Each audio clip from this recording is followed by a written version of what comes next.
Goblins, Brandon here. If you enjoy what we do and you'd like to help support us create more and maybe even take the podcast to weekly, then the best way right now that you can support us is to head over to patreon.com/goblinsgrowlers. You can find all the different stuff we do there, one-page dungeons, bonus audio for things, all kinds of stuff. So head on over there, and even if it's just $1 or, however much you're comfortable doing, or if you can't put anything toward the Patreon, just tell a friend about it. Tell somebody about the podcast. That's another great way to support us. So patreon.com/goblinsgrowlers, and we'll see y'all soon.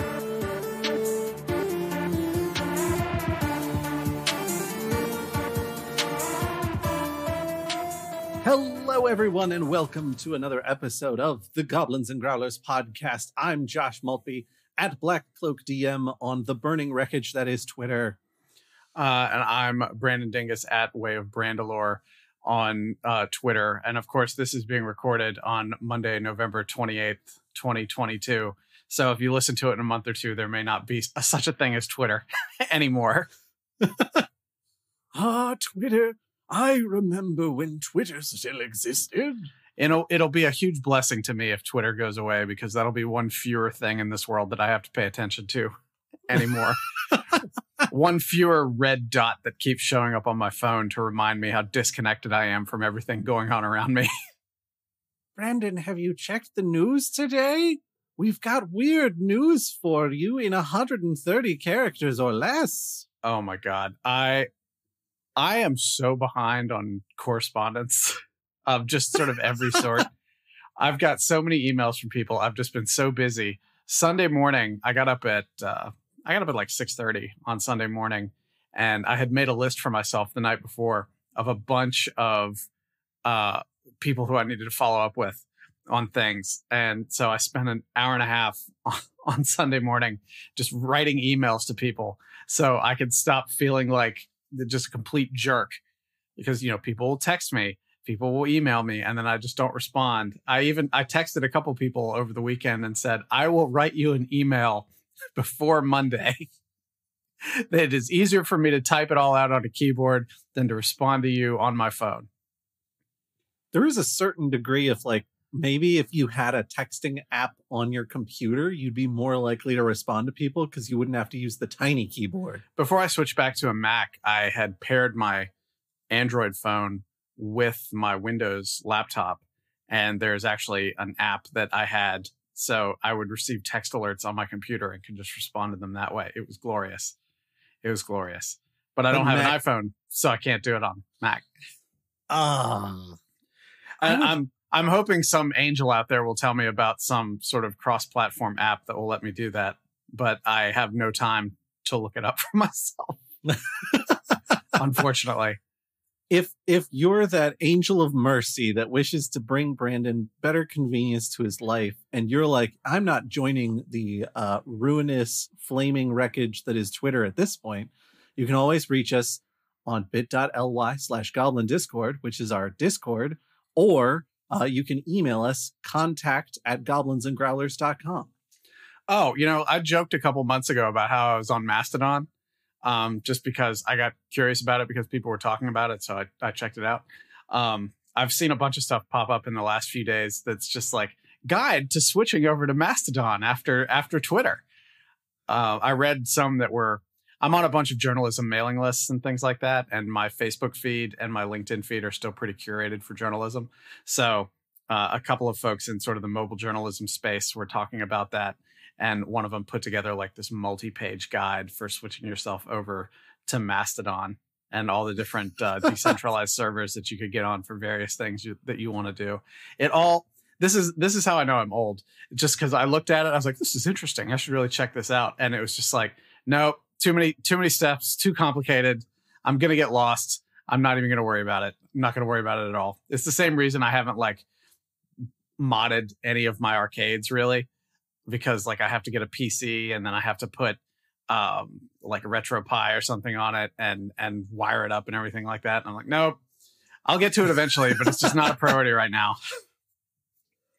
I mean, there's also something to be said for you have but so many brain cells in a given day, and how you spend them is very precious to you. Yeah, there's also the what is the cost of your time argument, which we discussed the other day at the at the official Goblins and Growlers storage unit as we were doing inventories for things. Oh my God. I feel like that's almost been a recurring theme for us for 2022 is, hey, we are individuals with very limited time at this point. How do we manage that? Yeah, I know. Let me ask you this as sort of a tenor change for a moment. How was your holiday? It was good. It was good. It was very simple, in part because neither Alex nor her parents had enough kitchen. Like, Alex and I certainly don't have enough kitchen to do a Thanksgiving feast, and her parents' kitchen is currently being remodeled after having flooded. So they also don't have room for a Thanksgiving feast. So we ended up going to a restaurant on Thanksgiving Day and doing a 3-course luncheon type deal at like 1 p.m. It was fun. Well, that's cool. I went on Wednesday night, as you well know, because I didn't want to attend QPR recording because of it. I had to drive down to Newport News to Jenna's family and then do Thanksgiving there and then drive back that night because my parents were coming the following day because I cooked Thanksgiving dinner this year. So that went off without a hitch. And I said this aloud to my parents several times. This is my first time cooking the Thanksgiving meal. This was very easy. I don't understand why so many people get upset and stressed about this. Well, now hold on. How many people were you cooking for? 4. There you go. Yeah. Yeah. I had ham. I had French cut green beans with bacon. Mom brought a sweet potato casserole and Jenna made mashed potatoes. So those are the only 2 things I didn't deal with. I made my homemade from scratch mac and cheese with 4 kinds of cheese, baked some rolls. It was really good all around. I made some stuffing. Everybody was happy with it, as was I. And then Friday, Dad and I built a screen porch. I mean, there's like, you could do the, I'm going to have a holiday weekend, so I'm going to take it super easy, which is kind of what I did. Or you can do what you did, which is I'm going to have a holiday weekend, so I'm going to catch up on some of this stuff I've been wanting to get done. Yeah, I didn't catch up on near enough of that stuff, which is one of the things we're going to talk about today. Yes, that's an excellent segue into today's topic. Yeah, that's the mind of a writer. Always looking for that segue. You got to hop aboard that segue so you can ride it all the way into the next topic. Today, we're going to be talking about writing your TTRPG adventure / campaign under the pressure of a deadline. Yeah. It sucks. The pressure of a deadline sucks. I'm sure we've all experienced this in our personal campaigns. That Thursday or Friday or Saturday or whenever is coming up. It's maybe like the previous Thursday or something like that. You're like, this is fine. I'll put something together. But you have this grand conception of what you're doing, and you want to have this sort of epic experience that just like you want to guarantee that people walk away from that game telling stories about how awesome you are, and you just sit there and you can't make it happen. Like you're trying to let it flow and it just doesn't want to come. You've got blockage all over the place, and you just you tell yourself, fine, I've got several days to get this done. It's not a big deal. You go do something else to clear your head. You take a walk, you play some video games, something like that. You come back, you maybe get a little bit more done, but then somebody calls you and there's something you got to deal with. And then somebody comes home and you no longer have sort of your solitude to focus, which is your excuse. Like, I can't get this done because, somebody else is here clomping around and I can't sit down and focus or anything like that. And, all of a sudden it's like a day or two before and you're like, wow, what am I going to do? And then the panic sets in. And it's the kind of panic you haven't felt since like high school or college when the big paper is due or something like that. and then you're just paralyzed by the anxiety. And I always think about an episode of 30 Rock. I forget the details of which, but there was something going on, and like Liz Lemon couldn't be managing the show. And Jack told her, just delegate, it'll get done. You have a staff of writers. And she went in to take care of her thing. And then, everything just sort of blew up.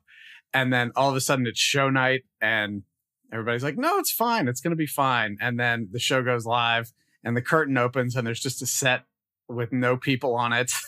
And she's like, oh, we forgot to write the episode or something. And that's how I feel sometimes. Like I have the nightmare sometimes that like, oh, it's going to be time for the game and I actually haven't written anything. And there's a long history of that with me, of that fear. And it's really difficult, I think, especially when you put that kind of pressure on yourself to sit down and force yourself to create. Like just writing is hard in general. So this episode, I guess, is going to be talking a little bit about just writing in general and writing in sort of a 1 hour or a 3 hour adventure structure, essentially. Yeah. I mean, a lot of our advice is going to be framed around writing a 3 hour adventure because that's the thing we do the most writing of. Yeah. Now, I guess I don't mean to interrupt, but I guess just for the sake of context, it would be good for us to sort of reiterate how this whole thing started, since it's been a hot year or two since we were doing it regularly. I think that's reasonable, but I was just going to say we can frame it using our personal experience. And then if that advice helps you in general writing practice, that's great. Go for it. Like, who am I to say that we're giving bad advice? Exactly.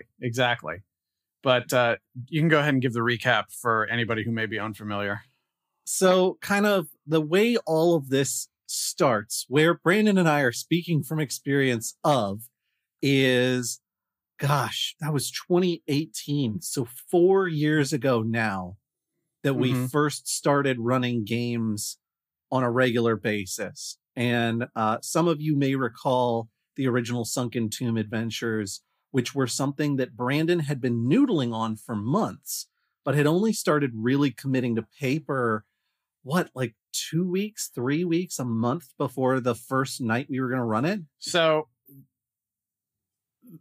as a way of a little bit more backstory, Goblins and Growlers started as folks just meeting at a bookstore and then later a hostel to just get together and play pickup D&D. And then I said, oh, I bet we could maybe make some money off this or at least do it in a way to draw bigger crowds. So I cold called a couple of breweries and partnered with them. And it wasn't until I had it locked in with the first brewery that I'm like, okay, now I will invest the time into writing this idea. Because I didn't want to just write it and then have nothing motivating me for it. Well, and at the time, you were really caught up on the idea of writing the adventures in almost the exact same sort of language style as some of the old modules that we really liked, like Earthshaker or like Barrier to the Expedition Peaks, or wait, I've got that backwards. Expedition to the Barrier Peaks. I like Barrier to the Expedition Peaks. The party shows up at this giant wall and they have to figure out how to get through it. We really want to go to these expedition peaks, but this wall is so big. How will we ever afford it? Are you Jerry Seinfeld? Why is this wall so big? What's the deal with this wall? What's the deal with trail rations? No, so you had a bunch of like really, really minute detail in the adventure, which we gave you no end of nonsense over because we were like, Brandon, no one is going to be paying attention to any of these like really minute details. That's part of creating a living world, Josh. You have to you have to create all the details that nobody's going to find, because it's like this. It's the Steve Jobs theory. Because when Steve Jobs was overseeing the design of the iMac in the early 2000s, he was working with an engineer And he told the engineer, no, don't do it that way. Do it this way. And he said, that's going to take longer. And this way will work just as fine. Nobody's going to know. And Steve Jobs said, I'll know. There's a quote from the Belgariad where it's like, oh, why would you do such hard work on the underside of that wagon? Like, you're never going to see the underside of that wagon. No one's ever going to see the underside of that wagon. And the blacksmith is like, yeah, but every time I see that wagon go past on its way to town, I'll know. I'll know. Steve Jobs is the blacksmith.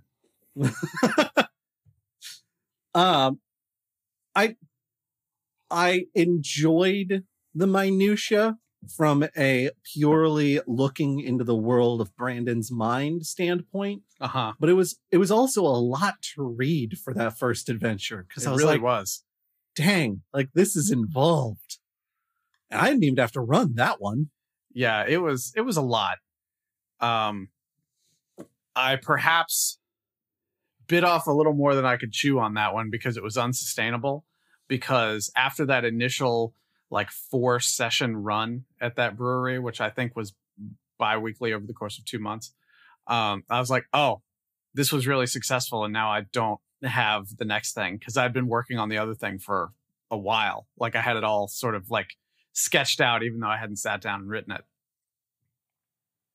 I remember you got 1 or 2 more arcs through, kind of flying by the seat of your pants a little bit. And then you were like, Josh, what if you started writing the next thing before I've finished writing the current thing? Yeah, let me tell you where this is going. And you can just pick it up and start from there. And I think that was, I'm trying to remember what all had been going on in the game universe. I think that was around the time that they start traveling with Emerin, who's a mysterious woman from a crashed ship, that you were kind of going for a little bit of a Spelljammer vibe, which I now have significantly greater appreciation for. Right. Yeah. Yeah, that was after the bomb went off under the city. Yeah. Yeah, and then we went to another planet. I think I ended up writing the bomb going off under the city and going to the other planet, because I was like, well, I want to do kind of a Stargate thing. And you're like, that sounds great. Just you go for it. I believe in you. You have the power. Let's do it. I mean, there was a lot of, back in those days, you and I would spend a lot of time sitting together and kind of brainstorming as far as where things were going. But the actual writing process was basically you and I off in our own little writer's room, just hammering everything together as rapidly as we could, because we learned very quickly that if you're not doing that and you're trying to run every other week a brand new adventure, it's a lot. Well, yeah, because that's the thing, because one of the hallmarks of how we've always done this is we write our own content. Like, anybody coming to one of our events can be guaranteed they've not played this before, unless we decide we're going to run an old adventure at a new location. But still, it's not something that anybody's probably ever gone into a bookstore and bought or anything like that. Exactly. So we created, in a way, we created our own personal hell, because we said, we're going to just run all original content for this. And then we were left with the responsibility to produce that. Yeah, we made the claim we're only running all original content well before we had written all that much all original content. Yeah, and I mean, fortunately now we've got a pretty decent library of things, and we've been able to repurpose that for running games at conventions and stuff like that. So we can continue to say, we can be in the middle of North Carolina and we're like, hey, you're going to play an adventure you've never played before, even though we wrote it 3 years ago. Well, and we also have the benefit of, now that we've made a little bit of money, we can pay writers and artists to write things and draw things for us that we can then release to folks. Obligatory, do not send unsolicited submissions. They will not be opened. Oh, my word. Yeah, we have a catalog of folks that we are talking to. It's the line is kind of hard to jump into. Well, join the Discord at bit.ly/Goblin Discord, and then you can get in line. Hell yeah. Yeah. But so no, go ahead. With all of that kind of as context, I would love to start getting into some of the things that we did very early that we think were drastic mistakes. I think we've covered one of those, which is committing to a bi-weekly release schedule when you've really only planned out about 4 adventures. Oh, and at the time, I was basically my own boss. I was working at the newspaper. I made my own hours. I went in at usually about 10 in the morning. I left usually around 6:30, something like that. So it wasn't the worst thing in the world for me to stay up till 1 or 2 in the morning trying to write something. It very much felt like college, because I'm sure everybody sort of knows that feeling where it gets to be about like midnight and you realize you still have a couple of hours to go before this is done, and your brain is desperately trying to tell you to shut it down. Like you can't keep doing this. And instinct kind of takes over a little bit, and you lie to yourself and you say, well, I'll just get up early in the morning and work on this some more. But I was able to, on the day before the game, work until 2:30 in the morning, get it ready, push it out to everyone, and then go to sleep, and then just show up later that night and help run the game. But I was exhausted, and it usually took me a day or so to recover from that. And it just, it was not healthy in any way, emotionally, physically, mentally. It was unsustainable. It was like being fueled by crack cocaine, but writing. Crack writing. Yeah, exactly. But, like you said, we identified because you ran into the same thing after you started helping, is because we would trade off stuff, and you'd be like, and just working on it until day of or something like that. And we were going too hard because we were trying to create all those details for everybody. And we were modeling way too much off of published adventures, like from 80s and 90s TSR modules and things like that.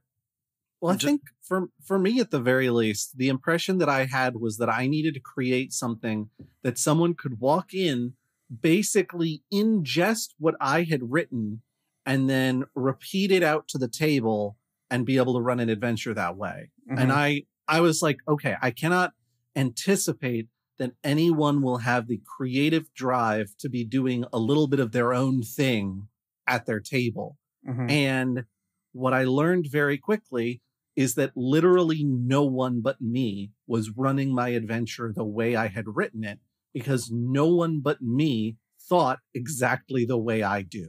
Mm-hmm. Yeah. And we learned, especially after the Discord really got rolling, bit.ly/Goblin Discord, that after the events, people would compare notes in Discord. Like, oh, what happened at your table? What happened at your table? Because, we'd have like 7-8 tables running the same adventure, but also not the same adventure. And I think that's when we sort of realized, it's going to deviate anyway.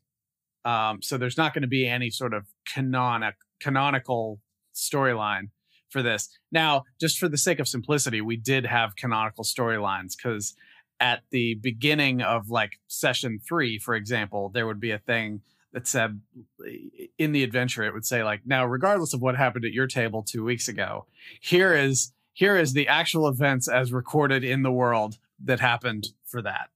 Just because players would change, people may be playing with a different game master. There was no way to keep that kind of consistency long term. So we just made this concession to like, yeah, okay, it's just whatever. Continuity changes. Yeah, it's a little bit of like, when you realize how little the continuity matters at any individual table, mm-hmm. you stop holding such a tight grip on it. Yeah. And I think if at the point that we write those books as adventure books, that have like kind of an overarching plot, I suspect will maintain a lot of the plot elements to them. Mm-hmm. But I also think that we're going to loosen up a lot on the specifics of things, because what I learned, and this was probably the most difficult GMing I've ever done, is that the way that Alon runs a table is that he writes about 6 bullet points and then he uses them. And that's it. That's all. He's done from there. He just goes. Yeah. Alon actually, his table running philosophy, I have tried to learn from it, because it's very much more predicated on sort of cinematic style running, where he just sort of, almost like whose line is it anyway? He takes suggestions from the audience, his players, and rolls with it.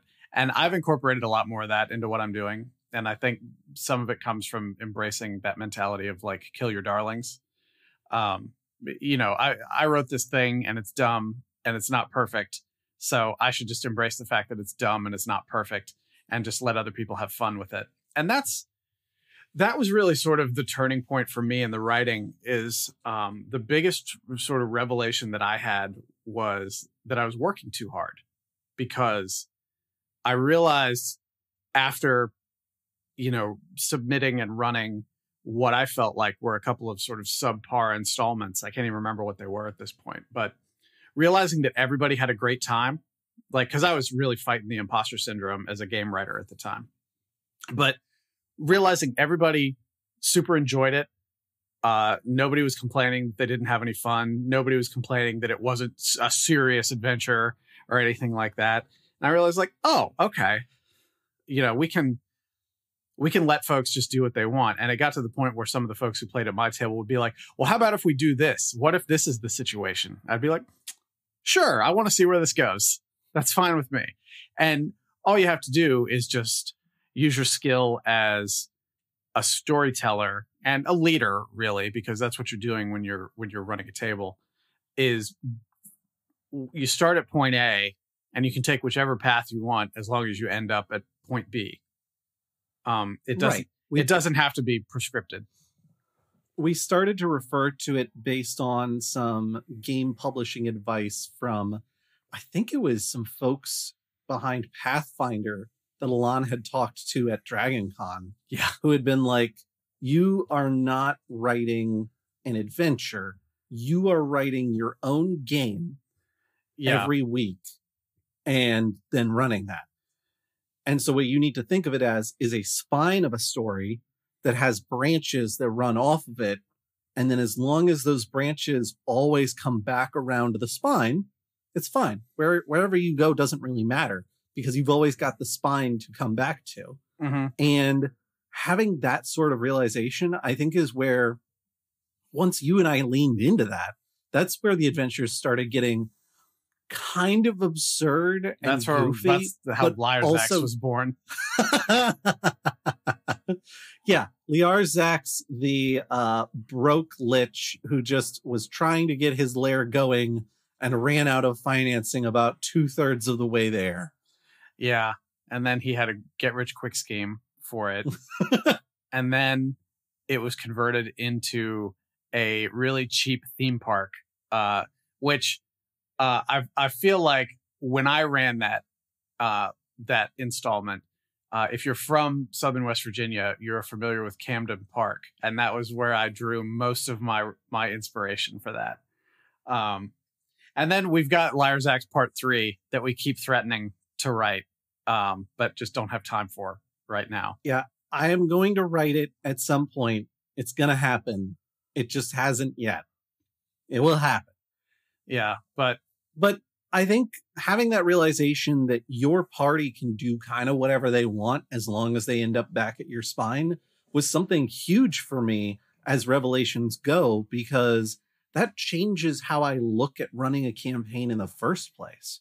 Like, if my party before that Revelation wanted to have, oh, we're going to go off the beaten path and we're going to go wander off into these woods and see what's out there, and I haven't written anything for that, then immediately I'm like, oh no. Oh, I'm completely unprepared. Like, they're going to have a terrible time because I don't have anything ready for them. When in reality, like, I can reflavor stuff that I've already written. I can borrow things from other sections of the story or the campaign. I can kind of build the tracks as I'm going along, as Alex likes to call it. And there's options for me to be flexible and to let my party feel like what they're doing matters and the choices they're making are influential as to how the story goes, without completely shooting myself in the foot by being like, it's an open sandbox world. You can go wherever you want and do whatever you want, because I definitely have an unlimited amount of time to write down all of these things. Yeah, I think for me, the thing that I found most helpful for that was I would create maybe like 5 bullet points of random encounters, and they weren't like combat encounters. It was just like, here's the thing that happens. Here's somebody you run into. I ended up having just a whole side quest about an old mine that the players went into at one point, and they found like an old like 1840s style miner in there, and he had like some adventure relevant item. But it was just part of a random side quest. So if they hadn't gone in there, they wouldn't have had it. But they also could have completed the adventure just fine if they didn't have it. But I had a lot of fear tied up in that whole idea of, oh, what if they zig when I need them to zag? Just because like the first time I ever tried to DM was when I was like 15 or 16. And I just thought I was an amazing creative person. So I didn't plan anything and figured I would just do it extempore. And it was awful. It was terrible. Like my friends in that group banned me from DMing again. Well, yeah. And now it's just funny because I've, through Goblins and Growlers, I inserted myself into a position that makes me very uncomfortable, which is, being creative out in the open and putting my work out there and having people react to it in real time, which is a terrifying thing. But eventually I got comfortable with it and learned to roll with it. And it's helped me in so many other facets of my life because I'm not afraid to essentially fail publicly anymore. Yeah. I mean, Alon has often described it as we have taken the crash course in becoming the best GMs as possible, as quickly as possible, by running just a ludicrous number of games and almost constantly for some strangers. Yeah. Yeah. Yeah. And it's challenging. Yeah. You learn how to deal with people you never expected to deal with. Like when I was GMing a table at GalaxyCon several years ago, and the people, like a dad and his son, were part of my table, and the son he did not want to take, I'm saying he didn't want to take it seriously. And by that, I mean, he didn't want to be in the game with the spirit with which everybody else was in the game. Like, I don't mean you need to sit there and take it seriously, but his dad kept apologizing for him. But, I started talking back to him. I started, just being like, no, we're not going to do that. If you want to do that, fine, but there's going to be consequences to it. And just there are times when you're running an adventure, especially for strangers, and this is something that we learned, and this has happened to every one of us, I think, who does GMing for Goblins and Growlers. Most likely it's been at a convention, because the people who come to our events are the folks who are really tight in the community. But within 10 minutes, you can just acknowledge to yourself that I am not going to have a good time for the next 3 hours running this. And you just have to charge through it as best you can. And then it becomes a game for yourself where you try to entertain yourself while you're trying to entertain these people. And you make a game of dealing with the player who's not engaged, or they're engaged in an unhealthy way for the dynamic of the group or something like that.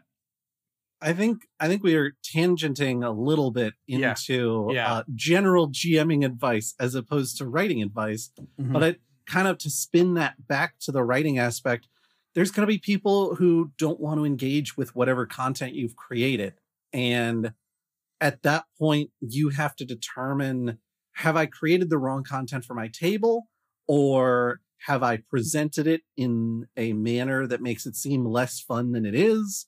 Or where was the misstep here? Because if someone at your table is not having a good time, something's going on there. And maybe it's a matter of, pulling that person aside and being like, hey, what were you trying to get out of tonight? And that's a lot easier at a home game than it is at a convention, because no one wants to be pulled aside by a complete stranger at a convention to have a conversation about the game they were hoping to play tonight. Yeah. Not least of which when their dad is sitting there watching all of this happen. Yeah. But I mean, on the flip side, I've run some great games at conventions where I made immediate friends with the people at my table. The first time we ever met Inver, it was at a table at GalaxyCon. So yeah, you can have some really like quality friendships come from these things, but that's not always going to happen. And like I was talking about, you have to be unafraid to fail creatively and openly in these situations. I think that's a little bit going back to the concept of kill your darlings. Like, the number of times you or I wrote something that we thought was really clever and really cool, and then the table either completely ignored it, glossed over it, or just decided not to engage with it. They were like, I see what you're doing, and I don't wanna, so I'm not gonna. And just like, there's a little bit of that, like, at the end of the day, I always, anytime that happened at one of my tables, I'd be like, but I made it for you. Yeah. All of this for you. You owe me gratitude. Damn it. But grand scale, it's like, does it really matter if they didn't take the one plot hook that I put in there for this one thing that I thought would be really cool and they decided wouldn't? Or is it better to just kind of take that concept and either rework it into something else that might be more fun and more engaging, or scrap it all together? Maybe it's not the right fit for the group I'm playing with. Mm-hmm. Yeah. So I want to make sure we carve out some time to talk about some of the strategies that we came up with to sort of aid in our speed writing, essentially. And the first one of those was planning our arcs. Because I think there's a lot of people, present company included, who will sit down and write an adventure and just want to get to the end of that session. Like if I can just get to the end of this session with my writing, have a stopping point there, then I will buy myself the time to create the rest of this story. It ends up feeling like you're fighting an active inferno with but a single pocket-sized fire extinguisher. Yeah, it's impossible to create something cohesive if you do that. You have to have an end game in mind. And I remember some of those days when we first started to nail down our process for things, where we would sit down and be like, okay, and we would essentially storyboard it and be like, all right, here's what's happening in part 3. And then by the end of part 4, we need to be here, and then part 5, and then part 6. And then that way we could each take 2 of them and write them concurrently and know where it was going to end up. And I mean, that's handy if you have a writing partner, but if you don't, it's handy because you at least know what you're writing toward and you can live edit while you're doing it, as long as you know what the end goal is. So to me, that was the most important thing. Like, and it also came from like my newspaper career too, because so many times you walk into a budget meeting for the next day's paper at like 4:00 in the afternoon, and you're like, oh my God, what's our centerpiece going to be? Well, we don't know because we didn't plan it.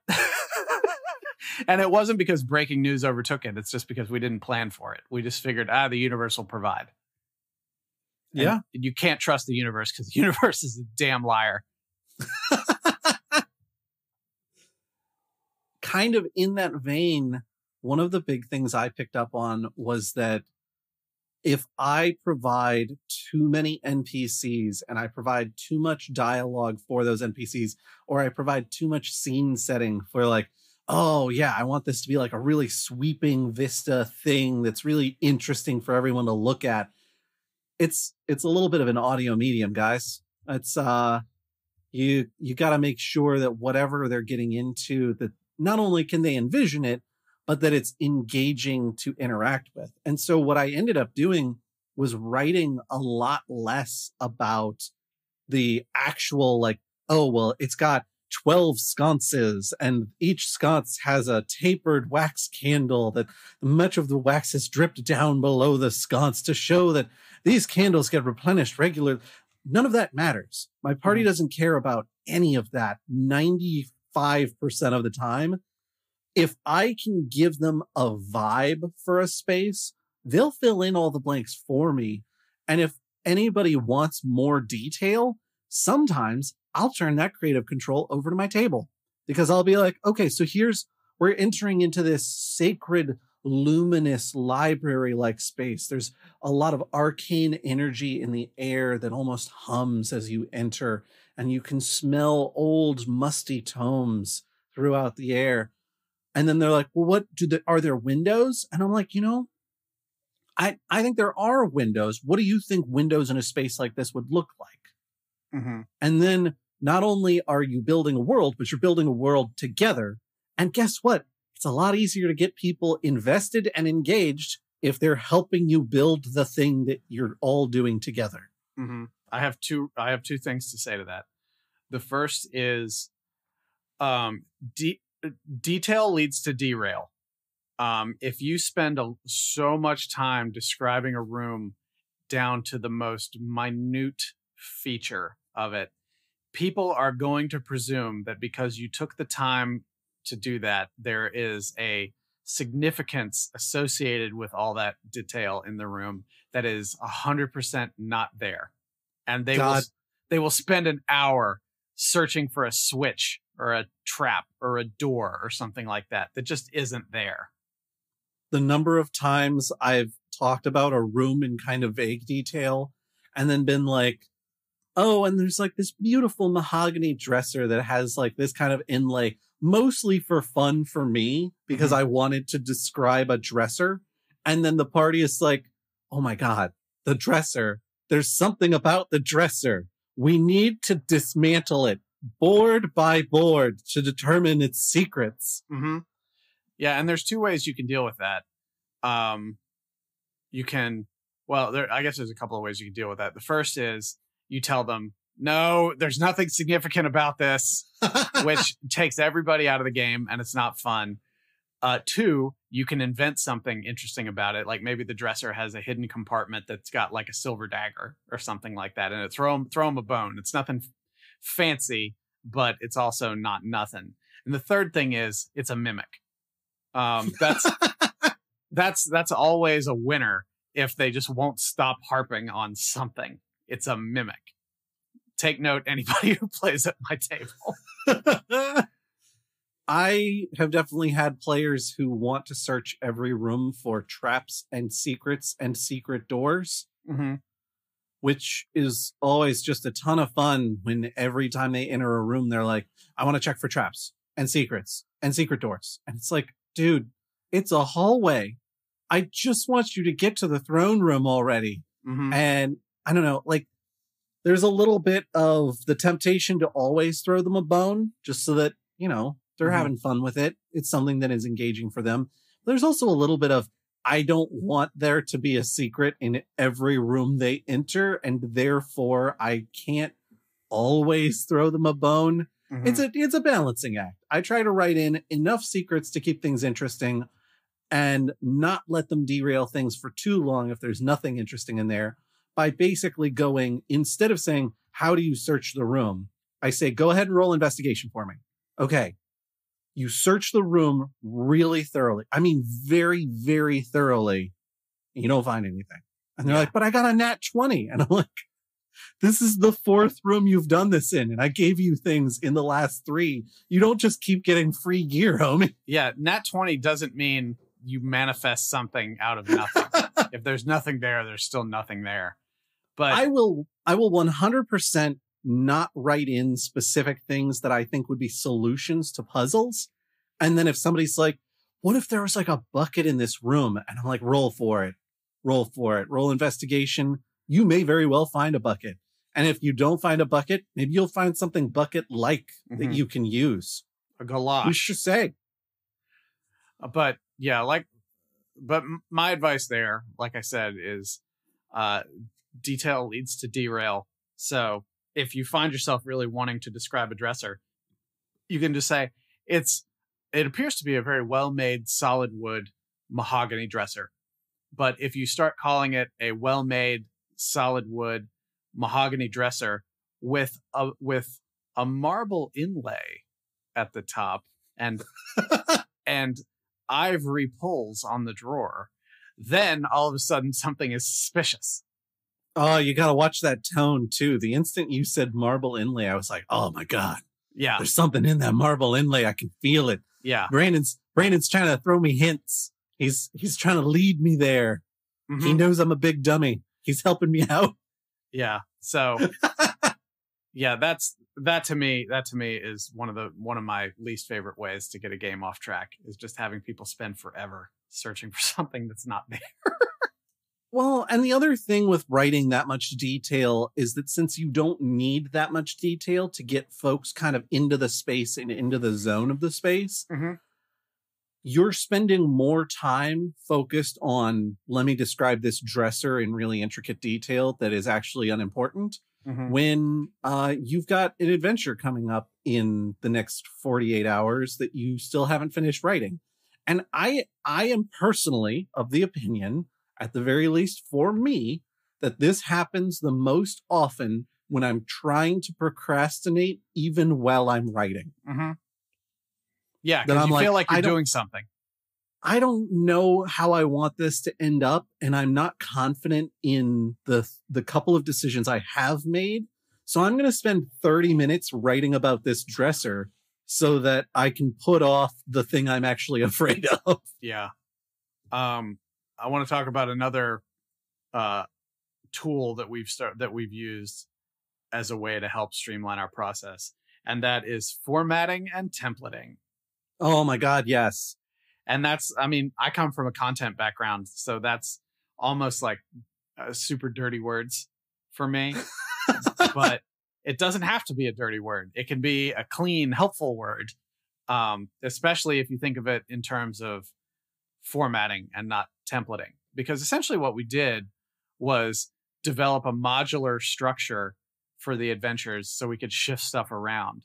Like have a section of the story that we labeled exposition, and then have another one labeled travel, another one combat encounter, another one, NPC interaction. And we could just move those chunks around to help organize the structure of the story. And that way it created parameters for us to write with, where it's like, okay, we're going to write a couple of paragraphs of exposition.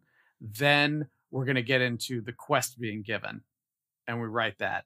And then they have to travel to the place where the MacGuffin is. And then there's an obstacle that prevents them from getting the MacGuffin. And it sounds really hollow when you describe it like that. But once you essentially put the clothes on it, and write around that structure, it's imperceptible, because that's what storytelling is. Yeah. I mean, I also find it easier to create when I've got just a little bit of structure that I have to create within. I know this doesn't apply to everybody, but I find it incredibly helpful to be like, here's my template. Here's how much space I have to write this adventure. So say it's 3 pages, 5 pages, whatever it is. And I'm going to do it in 2 columns. And I'm going to have enough room in the margins for if I need to make any specific DM's notes to folks. And that's it. Like you're off to the races. And I find it a lot simpler to be like, okay, here's where I'm at and here's where I'm trying to get to. And I have to do it within this amount of space, because then if I start going off on a tangent about something that maybe isn't engaging, maybe is interesting, but also probably isn't, then I can be like, you know what? I don't have room for this here. I like this idea, but I'm going to wait until I've got something better fleshed out to actually implement it. and just kind of copy and paste it out to a different document and then just keep going. Mm-hmm. And it kept me a lot from getting caught up in those issues where I'm like, I want to make this work, but I can't think of how. Because I was like, you know what? I don't have room to make this work here anyway, the way I think I would want it to. Mm-hmm. So, and we ditch it. And we had the advantage too of knowing that, you know, we got to make this work in about 3 hours, which, honest to God, if I can give any advice to anybody about writing a session for their game, it's give yourself a time deadline on how long you want it to go. Because it's very easy to be like, well, we'll just play until we're done, until everybody's tired. No, set it up for like 3-4 hours. That's about the max attention span you're going to get from folks being fully bought in to the whole thing. And we do it and, you know, even have like a bathroom break in the middle. But I know that I can write a 3-hour adventure by having a little exposition, sending them somewhere to get a thing, having a little dungeon they have to go through, having 2 encounters, whether they're both combat encounters or whether one is like a lengthy NPC interaction or something like that. And, you know, our GMs too, they know the timing as well. Like, you know, if it's 9 o'clock and you haven't gotten to the second combat encounter yet, maybe you need to, in your head, figure out how to write around that second encounter. So you can just skip directly to where you need to go. And then you can always save that for later.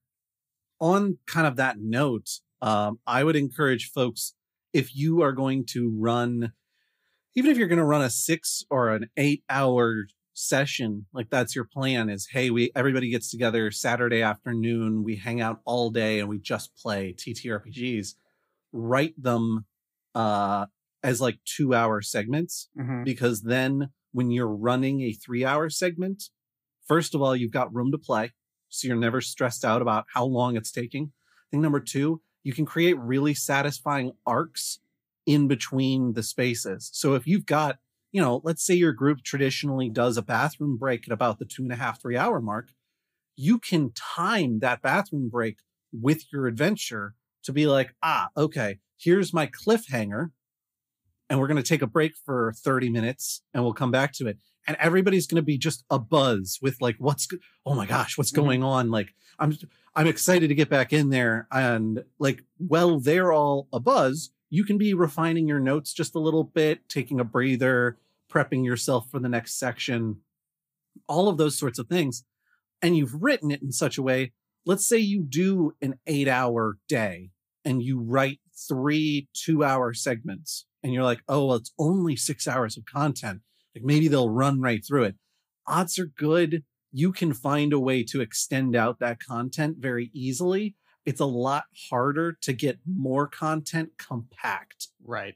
Because then also you've wasted it.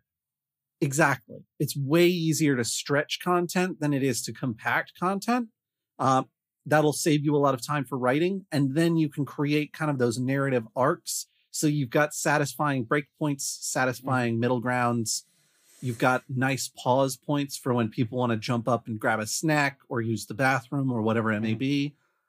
It's helped so much thinking about adventures in those blocks of time, because all of a sudden you're not looking at the adventure as, well, we're just going to run it until, you know, hopefully we get to this thing that I really want to do. You're looking at it as, here's how much time we've got. And here's how much time I think this is going to take. And I'm going to work in a little bit of extra time because I know, you know, my group gets caught up when it comes to talking to NPCs. So this tavern encounter that I've got, I think it's going to take about 15 minutes, but there's a decent chance it takes 45. Yeah. That's fine. Flex it. Giving yourself deadlines and timing is the same thing as giving yourself a structure to work within. Like I run a team of editors professionally, and I always tell them, like, you know, we can never be perfect. All we can do is the best we can in the time we have. So I tell them, like, if you're jumping into a story and you think it's going to be kind of a bear to edit, just hop into your Outlook calendar and mark off maybe like 45 minutes. And then when you get about 30 minutes in and realize you have about 15 left, then you really know what you need to focus on. You know, it really helps you zero in on what the major issues are and what you need to accomplish within a small frame of time. And going back to what you were talking about like satisfying breakpoints and things, like one of the reasons that that's so important for us is just because of the way we run events and write our original content for the events. Is we do it so people can drop in and out. Like maybe you didn't come to part one of the adventure, but you come to part two and it has a quick little recap of whatever happened in part one. If you're just there for that part two, we want that to be a satisfying experience for you. And satisfying experiences have a beginning, a middle, and an end.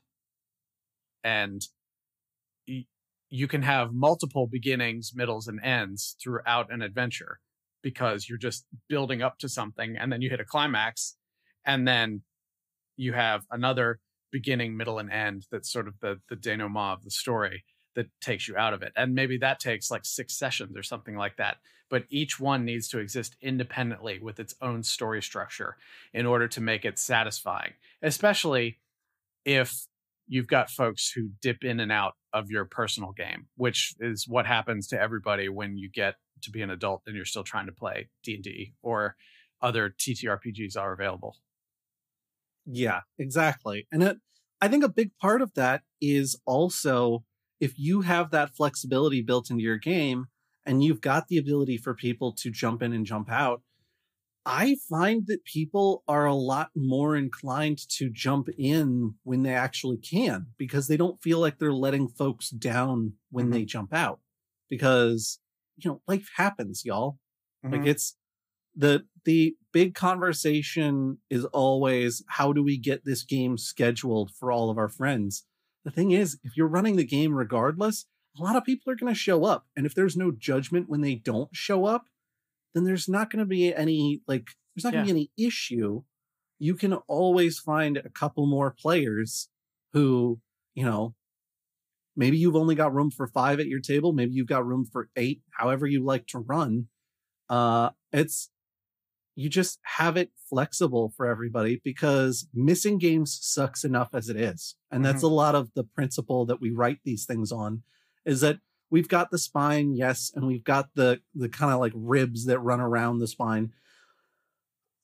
You don't have to be on any of those individual branches to get a general idea of the spine. And we usually try to build in a little bit of a recap to every adventure so that folks who haven't been with us for a month, 2 months, 3 months, they can still jump in and still have a good time, even if they don't get the overarching story.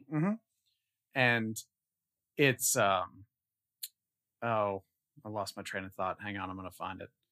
Oh, I remember what I was going to say. It's easy to look at stories about these like D&D games that went on for like 10 years. I think the record now, I saw a story about it on Polygon or something. It's like, oh, it's been going on for like 40 years or something like that. These guys have been playing it since they were like 10 or 12 years old or something. But that is the exception, not the rule. And also, it's almost like kind of a gatekeeping sort of thing. If we keep thinking that's what real quote unquote D&D or gaming is, playing in these never ending, consistently long, overarching stories. I'm not saying anybody's doing it intentionally, but like if that's what you think D&D is, you don't think it's like shorter, more digestible sessions. Because I think I heard a statistic once, and I don't know if it's true, so don't at me, but like that the average campaign lasts like 6 or 7 sessions now before people's schedules take over. So, reconceptualize what a satisfying gaming experience is. It's telling one close-ended story. It's like British television, like they'll have, a couple or 2, or, a couple or 3 short seasons of a show, and then that's it. Because they had a story, they told the story, and now the story's done. Embrace that philosophy with your gaming, because the characters can continue to go on and do other things. Maybe the party can break up or shift or change. Some people can drop out of it. Some people can join it, but you can still keep telling stories. It just doesn't have to be the same continuing story, because really over the course of your life, you're going to get involved in a whole bunch of different stuff, and it's not going to be just one through line. And maybe that doesn't sound epic enough, but it could all build to something epic. They could be installments in an overarching story that pays off later. but you don't have to have been there from the beginning to appreciate it. No. And I also think when you're looking at it that way, it makes it a lot easier to write, because you don't have to worry about, I mean, you've got a little bit like, here's my big plot. Like, here's what I'm trying to accomplish long term with this campaign, so that I can plan forward and set little breadcrumb trails that possibly the people who attend more of the sessions can follow. But honestly, if you're writing these smaller, more episodic adventures, you yourself can focus on what's creatively interesting to you in that moment. And as long as the adventure feels cohesive, it doesn't have to make quite as much sense in your broader world.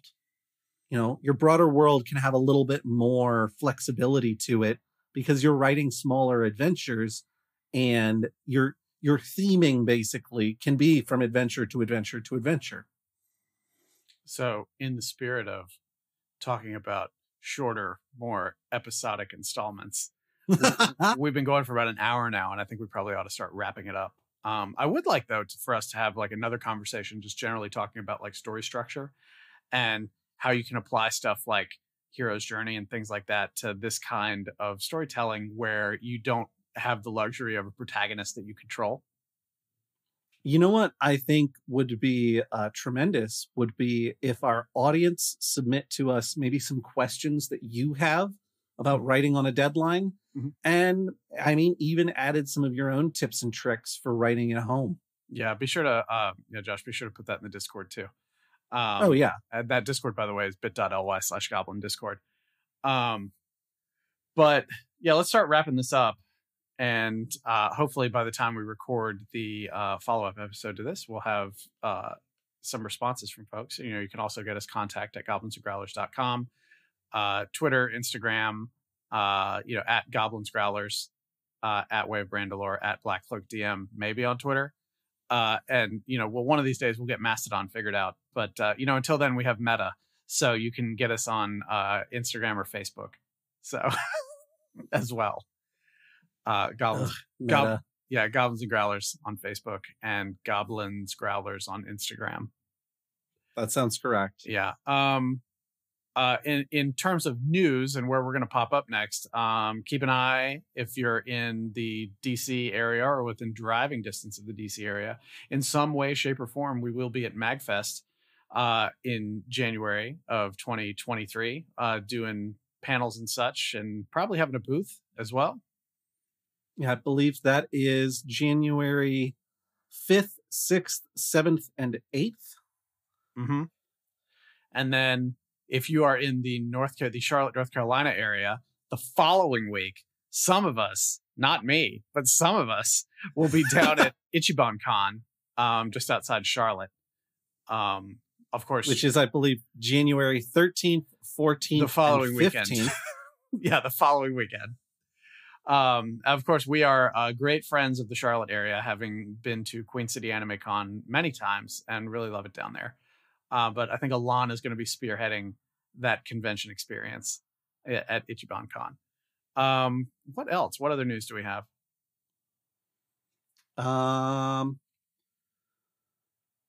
I am running a little bit blank. I'm trying to think. This episode is going to come out on the 5th.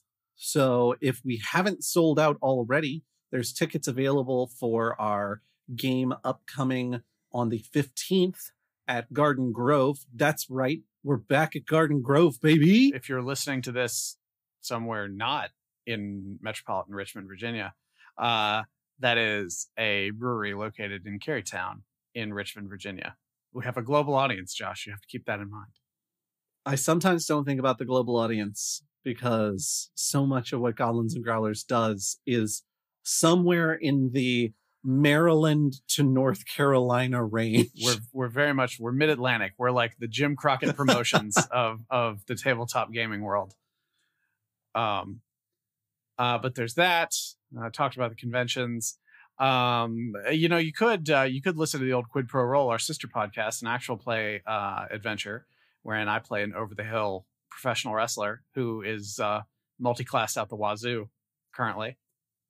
And I play a retired-ish criminal rogue who is trying to find the straight and narrow once again after losing his previous gang and finding out recently that he is a noble's son.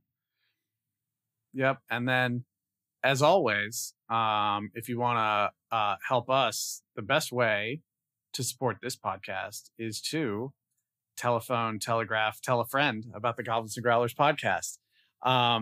You could there are probably some other methods of communication you could use as well. You could text it. You could hire a skywriter, things like that. Have carrier pigeons. Have the skywriter do the QR code in the sky. Oh God, that sounds so complex. Yeah, I bet it would be. I was gonna say chalk drawings. Like you could do chalk drawings to promote the podcast on sidewalks near you. There you go. If you know Banksy, get them involved in the situation. Ooh. I bet they could make a really nice QR code for us.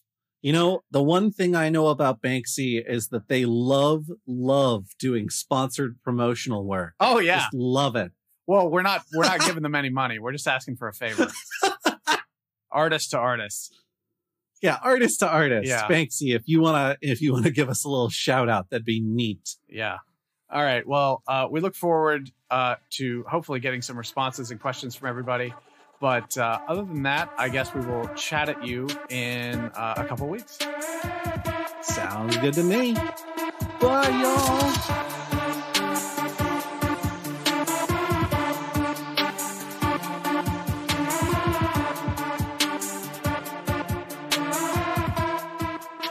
If you like what you hear, consider subscribing and giving us a review over on Apple Podcasts. Especially early in the feed, subscriptions and reviews are super helpful for bringing new listeners our way. Thank you.